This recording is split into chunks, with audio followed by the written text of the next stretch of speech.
बच्चों कैसे हैं आप। मैं आपके लिए फिर से वीडियो लेकर आई हूँ। और जो हम पढ़ रहे थे संविधान में संशोधन के बारे में कैसे होता है, तो हमने जाना 3 तरह से होता है। सामान्य साधारण संशोधन, साधारण उसके द्वारा प्रक्रिया के द्वारा, दूसरा था विशेष बहुमत, तीसरा था विशेष बहुमत प्लस आधे राज्यों की सहमति। तो इसका अर्थ ये होता है कि संविधान के अलग अलग भाग कि उनकी महत्वता के आधार पर उनमें संशोधन की अनुमति दी गई है। यानी कुछ ऐसे प्रावधान हैं जैसे कि अनुच्छेद 2 और 3 राज्यों की नाम सीमा परिवर्तन से संबंधित हैं, तो उनमें सरकार आसानी से परिवर्तन कर सकती है सामान्य प्रक्रिया के द्वारा, कानून बनाने की जो प्रक्रिया होती है ना उसके द्वारा। और अन्य कुछ ऐसे प्रावधान हैं जिनमें विशेष बहुमत की आवश्यकता पड़ती है। कुछ ऐसे इम्पोर्टेंट महत्वपूर्ण तथ्य हैं, कुछ ऐसा भाग है कि जिसमें संशोधन के लिए विशेष बहुमत प्लस आधे राज्यों की सहमति की आवश्यकता पड़ती है। तो आइए जानते हैं हम कि विशेष सामान्य तो आप जानते हैं सामान्य क्या होगा कि यदि है ना सामान्य बहुमत की अपन बात करें, सामान्य बहुमत इसको थोड़ा सा समझ लें। तो सामान्य बहुमत क्या होता है कि यदि कोई कानून है, जो विधेयक है, जो हमें पारित करवाना है सदन में, ठीक है, और सदन में जो लोग हैं वो 247 हैं, ठीक है, सदस्य उपस्थित हैं, ठीक है, उपस्थित हैं, लेकिन उनमें से अगर 124 सदस्य जो है, मेंबर जो हैं, विधेयक के पक्ष में मतदान करते हैं, विधेयक के पक्ष में मतदान करते हैं, ठीक है, करते हैं, तो क्या है, विधेयक पारित माना जाता है ना। अगर 247 में से 124, ठीक है,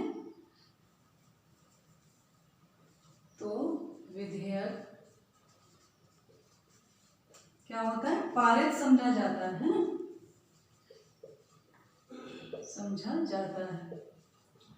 अब हम इसको थोड़ा सा समझ लें। यानी ये तो हो गया सामान्य बहुमत। जब कभी सरकार को अपना बजट लाना होता है या कुछ कहें कि कोई संबंधित कोई अगर किसी उससे उन्होंने कमिटमेंट किया है अपने घोषणा पत्र में, उसको फुलफिल करना होता है, तो वो विपक्ष के बावजूद भी, विरोध के बावजूद भी, अगर बहुत ज़्यादा समर्थन नहीं है तब भी वो अपना विधेयक पारित करा ले जाते हैं। लेकिन बात संविधान संशोधन की जब आती है तो इतनी आसानी से वो उसमें संशोधन नहीं करा सकते।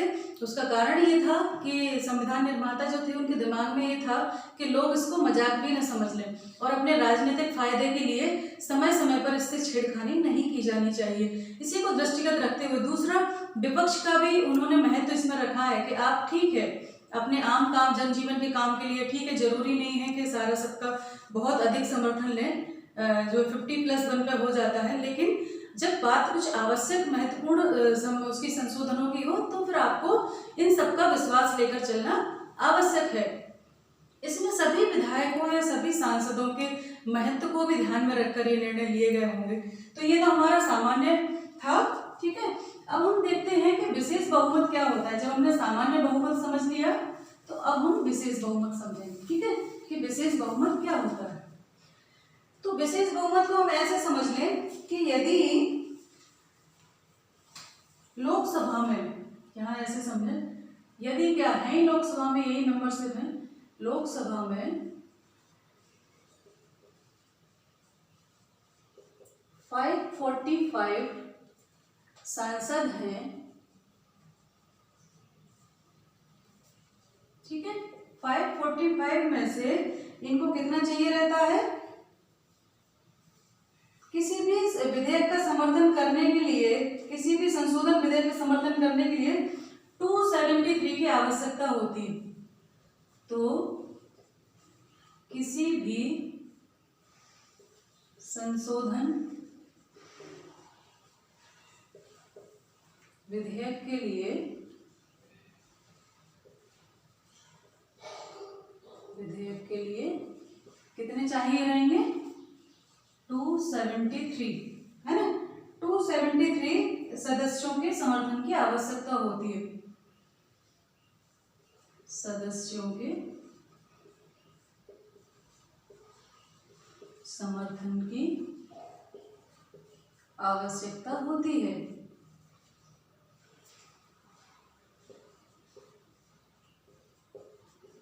ठीक है, ये इतनी संख्या तो चाहिए ही रहेगी। और इसके पीछे कारण यही था कि वो नहीं चाहते थे कि इसका मजाक बनाया जाए, है ना। और सदस्य संशोधन विधेयक को संसद की एक चीज और है इम्पोर्टेंट, ये जो संशोधन विधेयक है, संशोधन विधेयक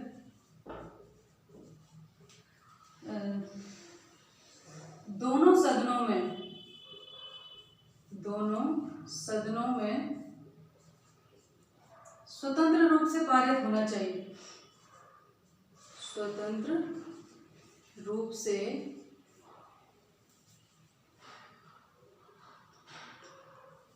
पारित होना चाहिए। इसका क्या अर्थ है?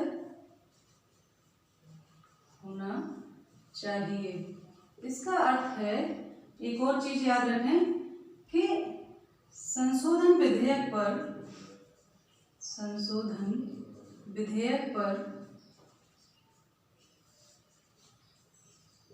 संयुक्त बैठक नहीं बुलाई जा सकती है, ज्वाइंट मीटिंग, है ना। संयुक्त बैठक नहीं बुलाई जा सकती, नहीं बुलाई जा सकती, बुलाई जा सकती है। अब क्वेश्चन आता है अक्सर सभी उसमें, मैं ये नहीं कहूँगी कौन से वाले पेपर में आता है, लगभग जीके में ये प्रश्न आता है कि कौन सा ऐसा विधेयक है जिसके ऊपर संयुक्त बैठक ज्वाइंट मीटिंग नहीं बुलाई जा सकती है। तो वो है संविधान संशोधन विधेयक। जब भी संविधान संशोधन विधेयक आता है तो उसका ये वो है, जिस तरह की नेचर होगा उसका, अगर विशेष बहुमत वाला है तो राज्यसभा और लोकसभा दोनों सदनों में 2/3 बहुमत से अलग अलग उसको पारित होना आवश्यक है। ये नहीं है कि अगर नहीं हो रहा, ऐसा होता है ना कभी विवाद हो जाता है किसी विधेयक पर तो राष्ट्रपति ज्वाइंट मीटिंग बुलाता है, उसकी अध्यक्षता करते हैं फिर, तो ये सारी प्रक्रियाएं संविधान संशोधन विधेयक पर नहीं की जा सकती। दोनों सदनों में इंडिविजुअल उसको पारित कराना होता है। ठीक है, तो ये संविधान संशोधन का विशेष बहुमत की मैं बात कर रही हूँ। जब अगर एक और हमारा तीसरा जो तरीका है वो है विशेष बहुमत प्लस आधे राज्यों की सहमति। तो ये वो इम्पोर्टेंट, बहुत ज्यादा इम्पोर्टेंट होगा। तो ये है, ठीक है, तो ये हम यहाँ कहेंगे, ये तो विशेष बहुमत हो गया हमारा। अब तीसरा वाला जो है कि विशेष बहुमत प्लस आधे राज्यों की सहमति, यानी कुछ इम्पोर्टेंट इतना होगा कि इसमें सिर्फ विशेष बहुमत तो चलेगा ही चलेगा, प्लस आप आधे राज्यों की सहमति भी लेना आवश्यक है ना। तो इसमें क्या है, राज्यों को महत्वता दी गई है कहीं ना कहीं, प्लस आधे राज्यों की सहमति। ठीक है, आधे राज्यों की सहमति। तो इसमें क्या है, इसमें ये है कि दोनों सदनों में, इसकी प्रक्रिया क्या है, दोनों सदनों, संसद के दोनों सदनों में, संसद के दोनों सदनों में, दोनों सदनों में विशेष बहुमत से पारित, विशेष बहुमत से पारित, यानी कि 2/3 बहुमत से पारित होने के बाद संघ के, यानी भारत संघ के 50%, 50% से अधिक, या 50% है ना, अधिक राज्यों की सहमति आवश्यक है, आवश्यक है। इसका क्या मतलब हुआ, इसका ये मतलब हुआ कि जब विशेष बहुमत से पारित हो जाता है लेकिन राज्यों को यहाँ वरीयता दी गई है, केंद्र और राज्यों में शक्तियों का वितरण किया गया है, तो उसके तहत राज्यों की स्थिति हमेशा कमजोर होती है ना केंद्र की अपेक्षा। जब भी होती है तो केंद्र की मनमानी थोड़ी सी शक्तियां अधिक दी गई हैं, क्योंकि भारत की विविधता को देखते हुए उसकी एकता को बनाए रखने के लिए केंद्र को ये शक्तियां दी गई हैं, जिससे बिखराव ना हो। तो लेकिन यहाँ पर राज्यों को भी पर्याप्त तवज्जो दी गई है और ये कहा गया है कि आपको राज्यों को भी अपने विश्वास में लेना आवश्यक है। तब इसके साथ साथ विपक्षी दलों को भी साधना पड़ता है, मतलब कुछ विपक्षी दलों को तो आपको अपने फेवर में करना ही होगा, तब आप ये संविधान संशोधन विधेयक को पारित करा सकते हैं। ठीक है, तो ये हो गया। अब मान लो ये क्या हो गया, जैसे अपने यहाँ अभी 28 स्टेट हैं, 28 राज्य हैं, तो क्या होगा इसमें कम से कम 14 राज्यों की सहमति आवश्यक है।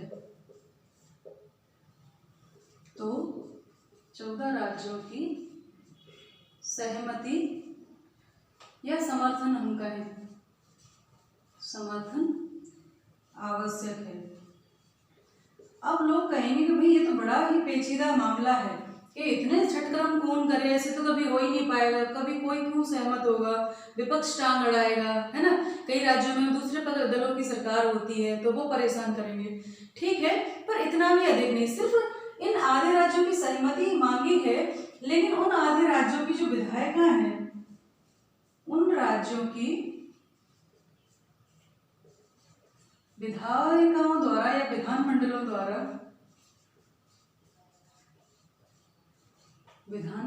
द्वारा साधारण बहुमत से पारित होना चाहिए। साधारण बहुमत से पारित होना चाहिए, है ना, होना चाहिए। यानी हमें सदन के दोनों सदनों में तो विशेष बहुमत की आवश्यकता है, लेकिन विधायिकाओं में विशेष बहुमत की आवश्यकता यानी 2/3 बहुमत की आवश्यकता नहीं है। यहाँ पर तो विधायिकाओं के साधारण बहुमत से भी हमें काम चल जाएगा। तो इस प्रकार से कठोर तो है, लेकिन इतना कठोर भी नहीं है कि इसको न किया जाए। और उसका कारण ही यही था कि हमारे जो संविधान निर्माता थे वो बहुत ज़्यादा दूरदर्शी थे।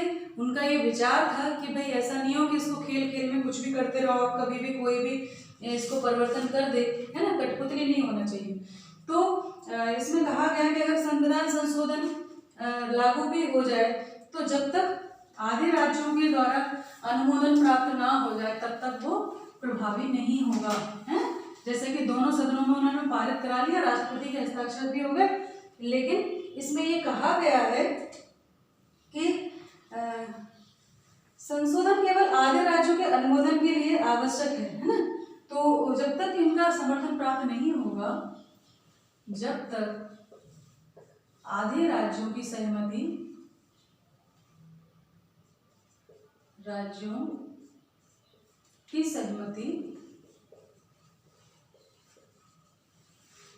प्राप्त नहीं होगी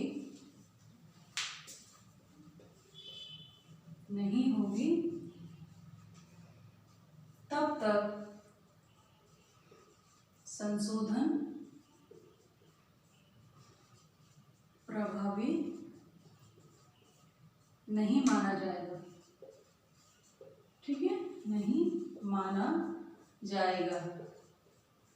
तो जब भी संविधान में भी ये आसान बात नहीं है, हालांकि उनको पता था अगर कुछ ऐसी चीजें हैं जिनमें हमें बार बार परिवर्तन करना पड़ेगा तो उनको तो उन्होंने लचीला बना ही दिया है, लेकिन कुछ ऐसे भाग हैं महत्वपूर्ण कि जिनसे जैसे कि अधिकार हुए, है ना, कर्तव्य नीति निर्देशक तत्व हुए या संघात्मक जो ढांचा है उसकी बात है, तो इनमें अगर छेड़छाड़ हर कोई करेगा तो फिर तो लोकतंत्र की जो प्रकृति आज भारत में देखने को मिल रही है उसमें शायद उतनी सशक्त नहीं होती। तो आज इतना ही, कल हम आगे लेके चलेंगे कि अभी तक भारत में कितने संविधान संशोधन हुए, कितनी तेजी से हुए और क्यों हुए। ठीक, तो आज के लिए इतना ही। अपना ध्यान रखें, पढ़ाई करते रहें। वीडियो आपको कैसा लगा जरूर बताएं। नमस्ते सभी को।